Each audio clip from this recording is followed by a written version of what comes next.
Firstly, a well done to you. For those who have marched against Israel's onslaught against Gaza, for those who've written to their MPs, for those who've posted about what's going on using whatever platform, however big or small you have, sharing videos, articles, not least platforming voices from Gaza itself. Whatever you've done, no matter how big nor small, the pressure is paying off. Now, our government arms and supports Israel. That's why we are directly complicit in what's currently unfolding in Gaza, the horror, and that's without even talking about the historic role of British colonialism in the Middle East in all of this.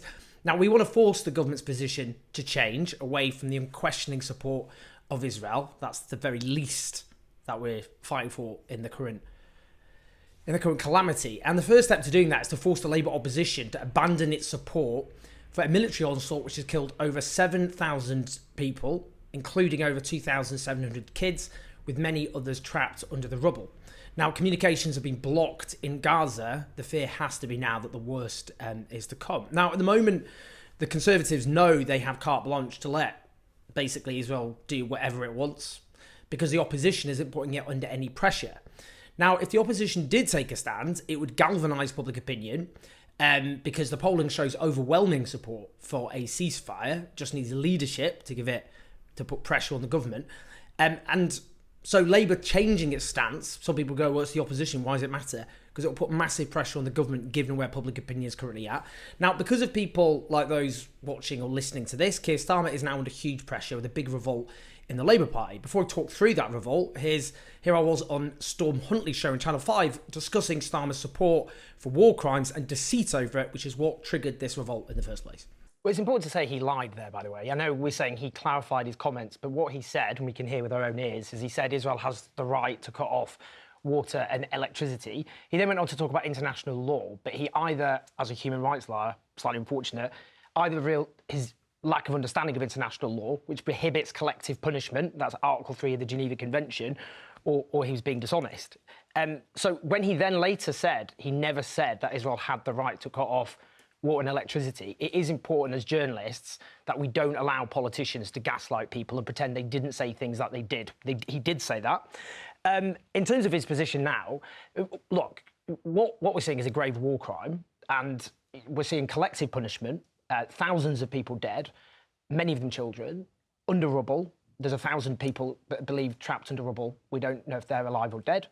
The mass destruction of the health system there, which is imploding, people drinking from IV drips because they don't have any clean water anymore. The fact that the Labour Party is unable to call for a ceasefire, to call for the violence to end, is, in my view, a moral catastrophe.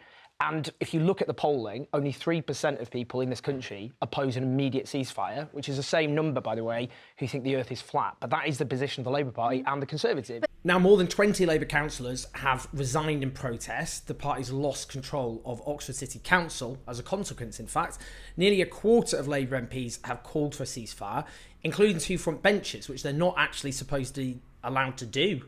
But neither have been fired, striking that they're both Muslim Labour front benches.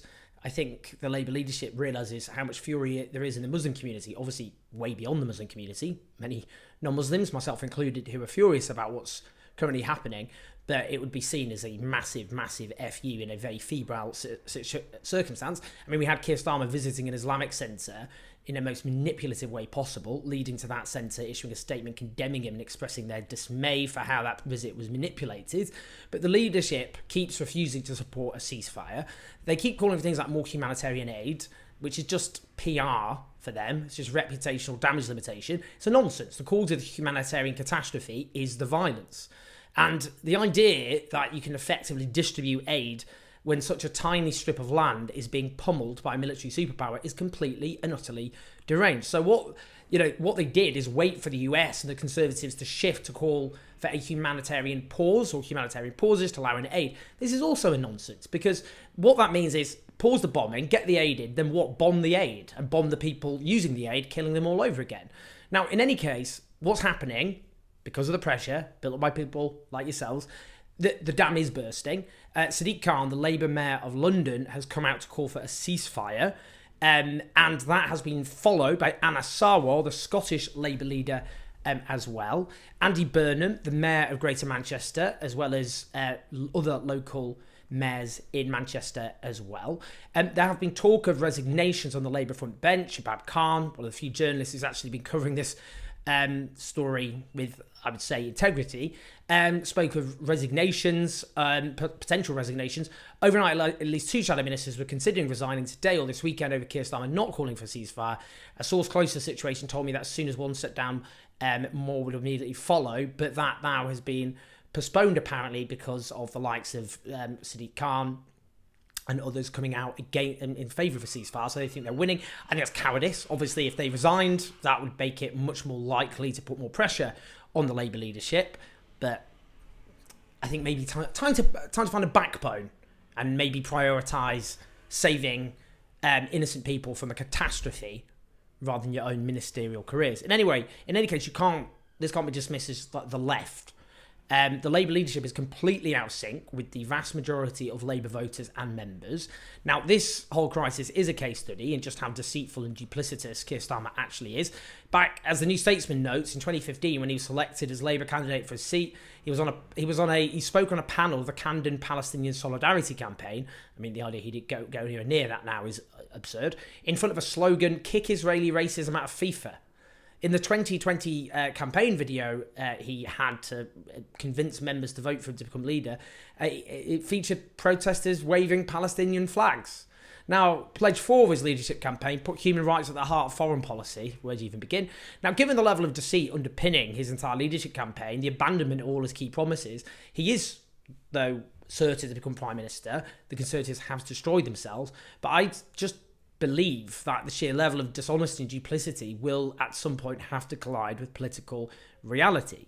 Now, pressure has to be placed on Labour, not simply to back a ceasefire, but to address the underlying causes of this entire horror. Now, I spoke about that earlier on Channel 5. Leadership from Labour. God, that's what Labour needs to be offering right now, leadership. And that means not pretending that the horrors that we're witnessing began on 7th of October. That means dealing with the underlying problem, which is what's happened to the Palestinian people, which is what the UN tried to say and has been criticised quite heavily. Well, that just shows how extreme the Israeli government is, and they are extremely. They've got overtly far-right ministers in that government, including Benjamin Netanyahu. The United Nations Secretary General made it clear that you cannot address this without dealing with the occupation illegally of Palestinian land, the siege of Gaza that's been going on obviously for so long, the apartheid, which has been defined by human rights organizations, the deprivation of the right of Palestinians to basic rights at the hands of an illegal Israeli occupation. What was asked? A ceasefire, then what? So I spoke about that as well. The cause of the humanitarian disaster is a military superpower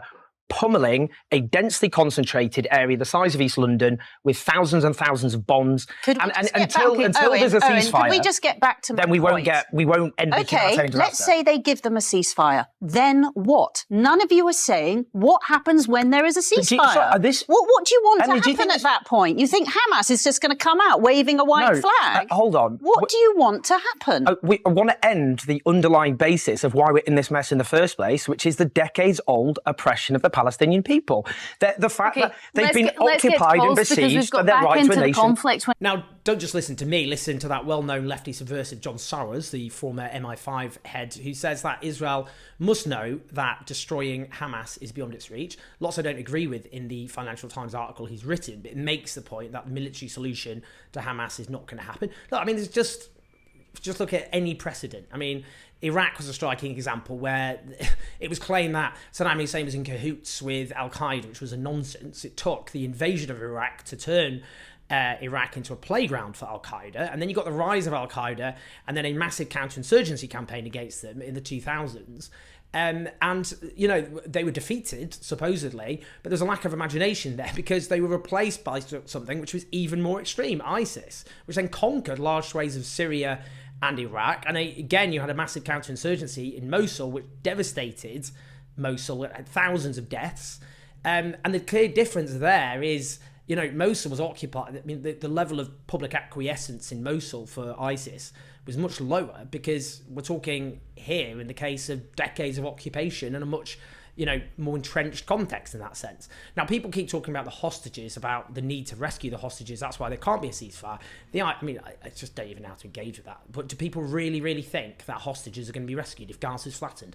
if people want to call and support this military onslaught, then find some other rationales which at least make some sort of logical sense. You don't really think the hostages are going to be saved, do you, if Gaza is invaded and flattened?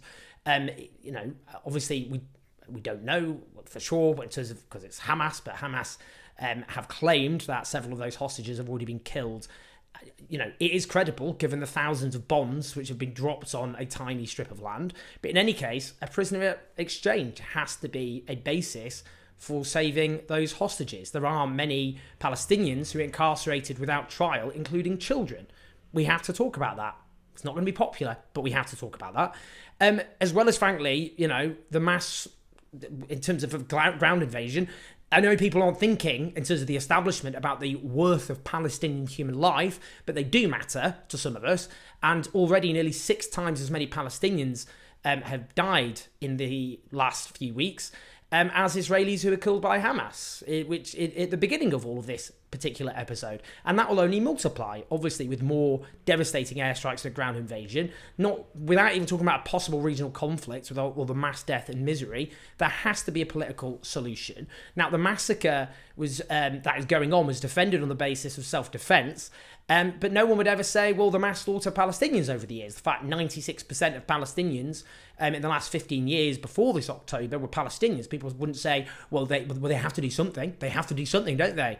And so, why the facts, you can't even make that argument, So why the argument is always the occupier must have the right to self-defense, but the occupied can never have the right to that self-defense. If they're attacked and they try and respond, people go, no, that's not the way. This is violence. You can't possibly do that. But if Israel launches a military assault, wiping out huge numbers of people, then that's seen as justified and self-defense. Now, it was put to me that Hamas want to wipe Israel off the map, and that's why there can be no lasting peace. Here's how I answered that. Hamas, I've condemned Hamas until I'm blue in the face. It's obviously never good enough.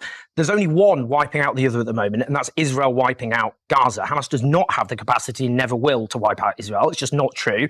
And why did so many Palestinians get driven into the arms of Hamas? Because the peaceful when Fatah, the secular organisation, abandoned the armed struggle and embraced the peaceful route, they got nothing in exchange for it.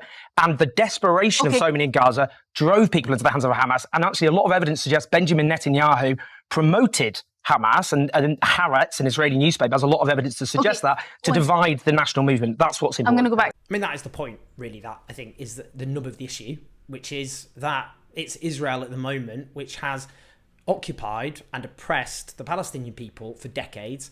That is at the root of this catastrophe. Now, the final point that I would want to make is we've been here before. Actually, lots of people out there remember Iraq, and it was New Labour who brought us into Iraq. They browbeat us at the time. If you oppose the Iraq war, you're basically a stooge of Saddam Hussein. And it was a catastrophe. And Afghanistan was a catastrophe. And Libya was a catastrophe. And people who opposed those disastrous interventions were all vilified at the time. And we got nothing out of the vindication because of the horror that ensued. But this is the same thing all over again. I think this will be the undoing of Keir Starmer in the end. Not now. He'll become Prime Minister, but he promised in his leadership election to put human rights at the centre. That's interesting. There's no pleasure in vindication. All we have to show for that vindication is blood, blood, and more blood.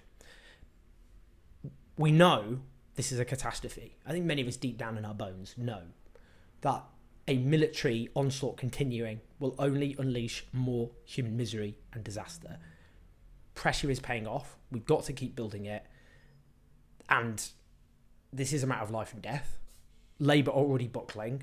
I think we can build pressure to make them buckle, and then we can work on making the government buckle. But it means we've got to keep marching. We've got to keep protesting. We've got to keep using our voices, social media, elsewhere, talking to people around us, because otherwise the consequences, well, we'll be paying for them for many generations to come. Please like and subscribe. Do keep the show on the road on patreon.com/ownjoes84. I'll speak to you in a bit.